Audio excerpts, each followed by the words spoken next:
ಕಾವ್ಯ ಇವಾಗ ಗಿಣ್ ಮಾಡಿದೀವಿ, ಅದ್ರ ಜೊತೆಗೆ ಒಂದು ಹಲಸಿನ ಹಣ್ಣಂದು ಇಡ್ಲಿ ಮಾಡೋಣ. ಏನೇನೋ ಸ್ಪೆಷಲ್ ಮಾಡ್ತಿದ್ದೀರಲ್ಲ ಸರ್. ನನ್ನ ಮಗಳಿಗೆ ತುಂಬಾ ಇಷ್ಟ ಇದು. ನಾನು ಕೇಳದೆ ಇರೋದೆಲ್ಲ ಇಲ್ಲಿ ತಿಂತಾ ಇದ್ದೀನಿ ಬೆಂಗಳೂರಲ್ಲಿ ಅಂತ. ಕರೆಕ್ಟ್. ಇದು ಹಲಸಿನ ಹಣ್ಣು. ಇದು ಕೊಡಗು ಸ್ಪೆಷಲ್. ನಮ್ಮ ಮನೆಯವರು ಬಂದು ಮಡಿಕೇರಿ ಅವರು, ನಾನು ಅವರ ಅತ್ತೆ ಮಗಳಿಂದ ಕಲ್ತಿದ್ದು. ಓ ಸೂಪರ್.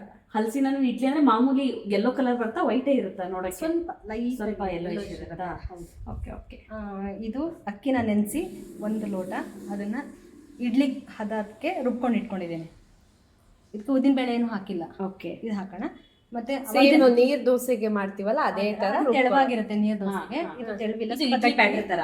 ಸ್ವಲ್ಪ ಇಡ್ಲಿ ಅದನ್ನ ನುಣ್ಣಗೆ ರುಬ್ಕೋಬೇಕು. ಇದು ನುಣ್ಣಗೆ ಏನ್ ಬೇಡ, ಸ್ವಲ್ಪ ತರಿ ತರಿ ರುಬ್ಕೊಳ್ಳೋದು. ಇದನ್ನ ಮಿಕ್ಸಿ ಮಾಡ್ಕೊಂಡು ಇದಕ್ಕೆ ಮಿಕ್ಸ್ ಮಾಡ್ಬೇಕು. ಓಕೆ, ಮಿಕ್ಸಿ ಮಾಡ್ಕೊಂಡ್ ಬರೋಣ.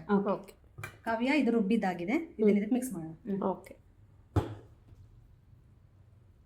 ಸೊ ಮಾಮೂಲಿ ನೈಸಿಗೆ ರುಬ್ಕೊಂಡ್ಬಿಡೋದಾ? ಹೌದು. ಓಕೆ. ಎಷ್ಟು ಹಲಸಿನ ಹಣ್ಣು ಬೇಕಾಗತ್ತೆ ಇದಕ್ಕೆ? ಇದಕ್ಕೊಂದು 8 ತೋಳೆ ಇತ್ತು. ಹೌದಾ? ಶುಂಠಿ ಪೌಡ್ರು ಮತ್ತೆ ಏಲಕ್ಕಿ ಪೌಡರ್ ಆಯ್ತಾ? ಹಾಕ್ಲಾ? ಇದ್ರ ಜೊತೆ ಏನ್ ಅಂದ್ರೆ ಇದನ್ನ ಮಾತ್ರ ತಿನ್ನೋದಾ ಅಥವಾ ಇದ್ರ ಜೊತೆ ಏನಾದ್ರು ತುಪ್ಪದಲ್ಲಿ ತಿನ್ನೋದು? ತುಪ್ಪದ ಜೊತೆ ತಿಂದ್ರೆ ತುಂಬಾ ಸ್ವೀಟ್ ಆಗಿರುತ್ತೆ. ಸ್ವೀಟ್ ಆಗಿರುತ್ತೆ. ತಟ್ಟೆಗೆ, ಇಡ್ಲಿ ತಟ್ಟೆಗೆ ಎಣ್ಣೆ ಅಥವಾ ತುಪ್ಪ ಸವರಬೇಕು. ಸವರೋದ್ರಿಂದ ಸ್ವಲ್ಪ ಇದೆಲ್ಲ ಅಂಟ್ಕೊಳ್ಳಲ್ಲ. ಓಕೆ. ಹೆಂಗೆ ಇದು ಸರಸ್ವತಿ? ಫುಲ್ ಹಾಕ್ಬೇಕಾ? 2 ಸೌಟ್ ಹಾಕಿ. ಸಾಕಾ ಇಷ್ಟು? 2 ಸೌಟ್ ಹಾಕಿ ಎಲ್ಲದು. ನೋಡಿ, ಸಾಕಲ್ವಾ? ನೋಡಿಯಪ್ಪ, ನೋಡಿಯಪ್ಪ, ನಾವು ತುಂಬಾ ದೊಡ್ಡ ಸೌಟ್ ತಗೊಂಡ್ಬಿಟ್ಟಿದೀವಿ. ಓಕೆನಾ? ಓಕೆ. ಅದು ಉಪ್ಪತ್ತಾ ಇದು? ಸ್ವಲ್ಪ ನಾನು ಸೋಡಾ ಹಾಕಿಲ್ಲ. ಓಕೆ. ಸೋಡಾ ಹಾಕಿದ್ರೆ ಸಾಫ್ಟ್ ಆಗಿ ಉಬ್ಬುತ್ತೆ, ಸಾಫ್ಟ್ ಆಗುತ್ತೆ ತುಂಬಾ. ಆರೋಗ್ಯದ ಹಿತದೃಷ್ಟಿಯಿಂದ ನಮ್ಮ ಸರಸ್ವತಿ ಅವರು ಸೋಡಾನ ಅವಾಯ್ಡ್ ಮಾಡಿದ್ದಾರೆ. ಹಾಗಾಗಿ ತುಪ್ಪ ಕೇವಲ. ಸೋಡಾ ಒಳ್ಳೇದಲ್ಲ ಬಿಡಿ, ಗ್ಯಾಸ್ ಫಾರ್ಮ್ ಆಗಿಬಿಡುತ್ತೆ. ಸರಿ, ಇದು ಅಕ್ಕಿನ ಎಷ್ಟೊತ್ತು ನೆನೆಸ್ಬೇಕು? ನಿನ್ನೆ ಬೆಳಗ್ಗೆ 11 ಗಂಟೆಗೆ ನೆನೆಸಿದ್ದೆ. 11 ಗಂಟೆಯಿಂದ ಸಂಜೆ 7:30ವರೆಗೂ. ಅಲ್ಲ, ಈಗ ನಾನು ಹೇಳೋದು ಬೆಳಗ್ಗೆ ನೆನೆಸ್ಬಿಟ್ಟು ಈಗ ರಾತ್ರಿ ಮಾಡ್ಬೋದಾ? ರಾತ್ರಿ. ಸೊ ಎಷ್ಟು ಅವರ್ ನೆನಿಬೇಕು ಅಕ್ಕಿ? 5 hours 6 hours ನೆನೆಯುತ್ತೆ. ಅಷ್ಟು ನೆನೆದ್ರೆ ಸಾಕು, ರುಬ್ಬಿಟ್ಟು ಹಾಕ್ಬಿಡೋದಾ? ರುಬ್ಬಿಟ್ಟು ರಾತ್ರಿ ಹಾಗೆ ಓವರ್ನೈಟ್ ಹೊರಗಡೆ ನಿಂತಿದ್ದೆ. ಅಲ್ಲ, ಆ ಥರ ಇಡ್ಬೇಕಾ ಅಥವಾ ಇಟ್ಟಿಲ್ಲ ಅಂದ್ರೂ ಆಗತ್ತಾ ಅಂತ? ಇಟ್ಟಿಲ್ಲ ಅಂದ್ರೂ ಪರವಾಗಿಲ್ಲ, ಅವಾಗನೇ ಕಲಸಿ ಒಂದು 15 minutes ಇಟ್ಬಿಟ್ಟು ಮಾಡಿ. ಈಗ ನಾವು ನೀರ್ ದೋಸೆ ಏನ್ ಮಾಡ್ತೀವಪ್ಪ, ಮಿನಿಮಮ್ ಇಷ್ಟು ಅವರ್ ನೆನೆಸ್ಬಿಡ್ತೀವಿ.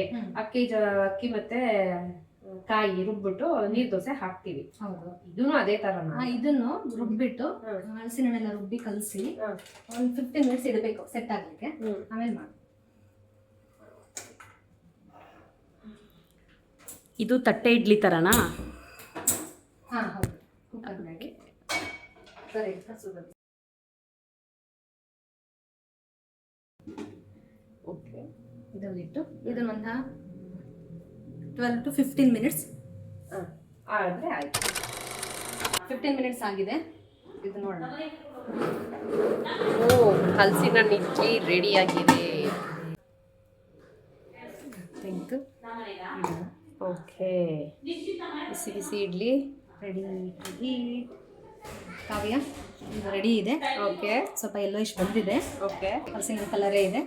ಸೊ ರೆಡಿನಾ? ಇದನ್ನು ತೆಗೆದು ಓಕೆ ತಟ್ಟೆಗೆ ಹಾಕಿ ಸ್ವಲ್ಪ ತುಪ್ಪ ಹಾಕೊಂಡು ತಿನ್ನೋದಾ? ಬಾಯಲ್ಲಿ ನೀರು ಬರುತ್ತೆ. ವಾವ್. ಇದು ಹಲಸಿನ ಹಣ್ಣು ಬಂದು ನನ್ನ ಫ್ರೆಂಡ್ ಸುಜಾತ ಕೊಟ್ಟಿದ್ಲು, ಅದ್ರಲ್ಲಿ ಮಾಡಿರೋದು.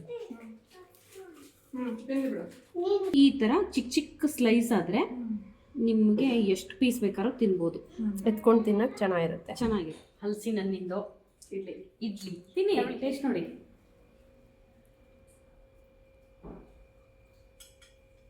Thank you Saraswati. ಒಳ್ಳೆ ಡಿಫ್ರೆಂಟ್ ರೆಸಿಪಿ, ಡಿಫ್ರೆಂಟ್ ಇಡ್ಲಿ. ಏನೇನು ಹಾಕಿದ್ದು ತುಂಬ ಚೆನ್ನಾಗಿದೆ. ನಾನು ನೋಡಿಲ್ಲ ಫಸ್ಟ್ ಇಂದ. ವಿಡಿಯೋ ನೋಡಿ. ಸರಸ್ವತಿ ಇಲ್ಲೇ ಹೇಳ್ಬೇಡಿ, ವಿಡಿಯೋ ನೋಡ್ಲಿ ಅವರು. ವಿಡಿಯೋ ನೋಡ್ಬಿಟ್ಟು ಏನೇನು ಹಾಕಿ ಹೆಂಗ್ ಮಾಡಿದ್ವಿ. ಸಬ್ಸ್ಕ್ರೈಬ್ ಮಾಡಿ, ಕಾವ್ಯ ಕುಕಿಂಗ್ ಚಾನಲ್ ಅಂತ ಸಬ್ಸ್ಕ್ರೈಬ್ ಮಾಡಿ, ಕಮೆಂಟ್ಸ್ ಹಾಕಿ, ಲೈಕ್ ಕೊಡಿ. ಎಸ್, ಚೆನ್ನಾಗಿದೆ ಅಲ್ವಾ? ಇಡ್ಲಿ ಟೇಸ್ಟ್ ಆಯ್ತು, ಚೆನ್ನಾಗಿದೆ. ಅಡಿಗೆ ಚೆನ್ನಾಗಿ ಮಾಡ್ತಾರೆ. ಗಿನ್ ಟೇಸ್ಟ್ ಮಾಡೋಣ.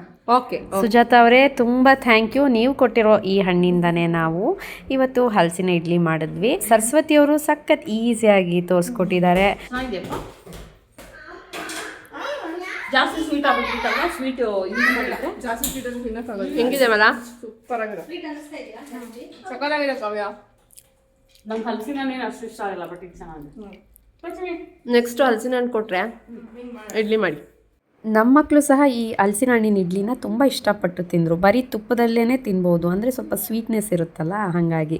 ಸೊ ಅವ್ರಿಗೂ ಒಂಥರ ಇದು ಹಣ್ಣು ತಿಂದಂಗೆ ಅನಿಸ್ತು, ಇಡ್ಲಿನೂ ತಿಂದಂಗೆ ಆಗಿದೆ. ಅವರು ತುಂಬ ಇಷ್ಟಪಟ್ಟು ಖುಷಿಯಿಂದ ತಿಂದರು ಮಕ್ಕಳು ಕೂಡ. ಸರಸ್ವತಿ ಅವರು ಈಗಾಗಲೇ ನಮಗೆ ಕಡಲೆ ಗೊಜ್ಜು ಕೂಡ ಮಾಡೋದನ್ನು ತೋರಿಸ್ಕೊಟ್ಟಿದ್ದಾರೆ. ಆಮೇಲೆ ಸೀಖ್ ಕಬಾಬ್ ಕೂಡ ಮಾಡೋದನ್ನು ತೋರಿಸ್ಕೊಟ್ಟಿದ್ದಾರೆ. ಈ ಹಲಸಿನ ಹಣ್ಣಿನ ಇಡ್ಲಿನೂ ಅಷ್ಟೇ. ಇವೆಲ್ಲ ತುಂಬ ಈಸಿ ಮತ್ತು ಸಿಂಪಲ್ಲಾಗಿ ಮಾಡೋವಂಥದ್ದು. ಆಮೇಲೆ ನಮಗೆ ಈ ಅಡುಗೆ ಎಲ್ಲ ನಿಜವಾಗ್ಲೂ ಹೊಸ್ತೇನೆ. Thank you so much Saraswati. ಹೊಸ ಹೊಸ ರೀತಿಯ ಅಂದರೆ ನಿಮ್ಮ ಕಡೆ ಮಲೆನಾಡು ಕಡೆ ಮಾಡುವಂಥ ಅಡುಗೆಗಳನ್ನ ನಮಗೆ ಪರಿಚಯ ಮಾಡಿಕೊಟ್ಟಿದ್ದೀರಾ. ತುಂಬ ಈಸಿಯಾಗಿ ಮಾಡ್ಬೋದು ಅಂತ ತೋರಿಸ್ಕೊಟ್ಟಿದ್ದೀರಾ. Thank you so much.